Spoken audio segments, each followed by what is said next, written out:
Boeing has released a new batch of internal messages showing in the years leading up to the 2 crashes of their 737 MAX that killed nearly 350 people, how their own employees were worried about the rollout of new systems, the involvement of regulators in the process, and the overall design of the plane itself. So some of these are very rough to listen to with what we know now, but let's run through a few of them. The first, this airplane is designed by clowns who in turn are supervised by monkeys. That was one company pilot messaging a colleague back in 2016. That is not what you want your employees saying about a plane that tens of thousands of people will fly on every day. Yes, so the Boeing MAX was kind of the inevitable conclusion of a trend that has been, there's this one amazing LA Times article that says that this started in like during the Cold War, this process.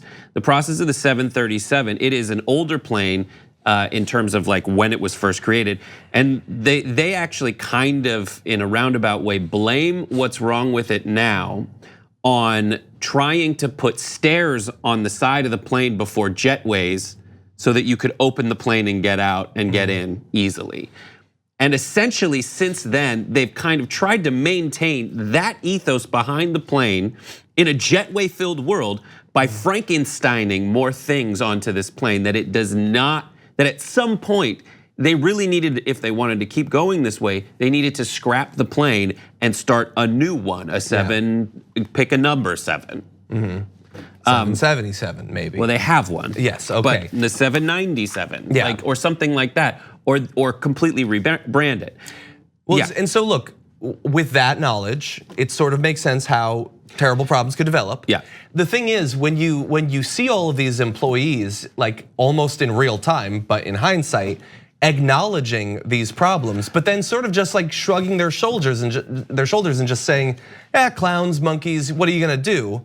But then hundreds of people die. Well, there's things now on Boeing 737s that'll kill people. Like on the workhorse. The 737 is a workhorse. The idea that think of Southwest. Southwest is all 737s, and now it has 800s and all the different ways down lower. But it is the thing that is most reliable. People love the hell out of it. But still, like, there are things that Airbus, their rival, has fixed that Boeing just keeps in there. Like, if you are working at the gate, there isn't a fail-safe on the Boeing planes like there is on an Airbus plane that'll keep the slide from exploding in your face if the flight attendant on the inside fails to disarm it. When they say arm doors, disarm doors, they're arming the slide. And if they don't do it right, the Airbus plane is like, all right, we're stopped. Everything else is fine. I'm not gonna blow the slide. But it is possible that little aspect of the Boeing plane. It seems like that would be a software fix. But it should be. There's things there's sensors and things, and so that's the one thing. With the MAX, what they ended up doing is they're like, we want bigger engines on it, and we want more fuel efficient engines on it, and the only way to do that is now we need to slide the engines forward, because otherwise the thing will like tip in one way or another.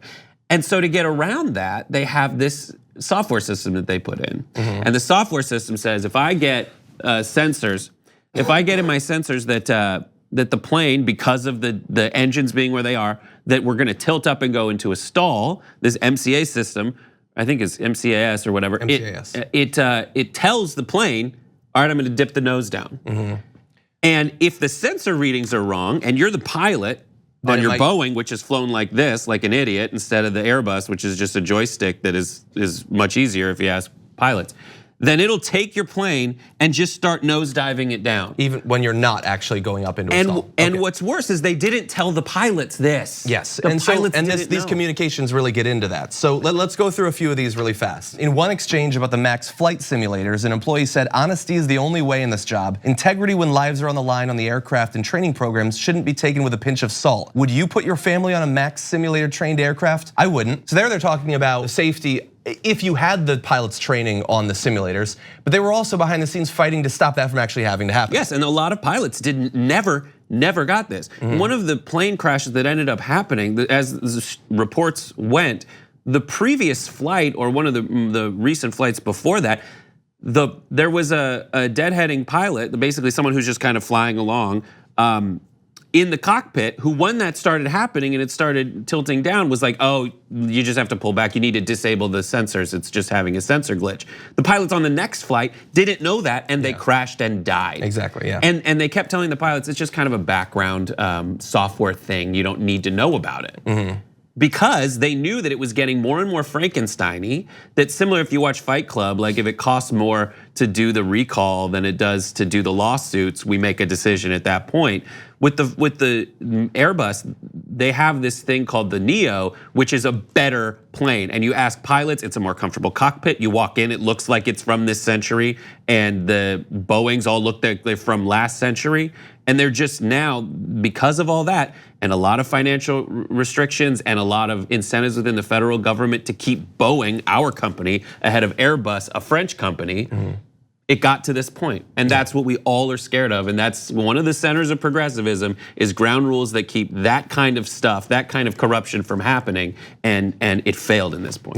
Yeah, and we're not going through the other comments, but a lot of them got into that the employees were bragging that they were able to browbeat potential like inspectors and regulators into not requiring the simulator time. They talked about the way that they were going to pitch that MCAS system as not a new system that would thus require new training, but just a modification to an existing one, so it's not a big deal. I mean, when you see that sort of thing, that by itself, if they had not gone in that direction, hypothetically might have changed everything when it comes to those two crashes. Boeing's right now, if they, like Sully Sullenberger, it was an Airbus and it stayed like this on the water. It stayed horizontal, floating on the water. The Boeings will tilt back. So if you land on the water in a Boeing aircraft, the back exits are unusable immediately. They have to some flight attendants have told me they have to prop up the back of Boeing planes when they come into the jetway because they're so back heavy. Because they've been Frankensteining it the whole, they have to do that. They have to put a jack up its butt to keep it from falling over because it's been Frankenstein so much instead of just starting over because Airbus, which is a newer company, created a better plane. It's like if you're in an Airbus, then it's being run on like something that looks like an iPad. It looks more like it's from now. And if you go into the cockpit, the tiny cockpit of a Boeing plane with its literal like shag seats, you're like, what century is this plane in? Yeah.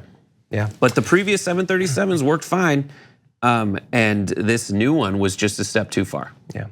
People knew it, and that's what's the biggest shame of it. That's the biggest tragedy.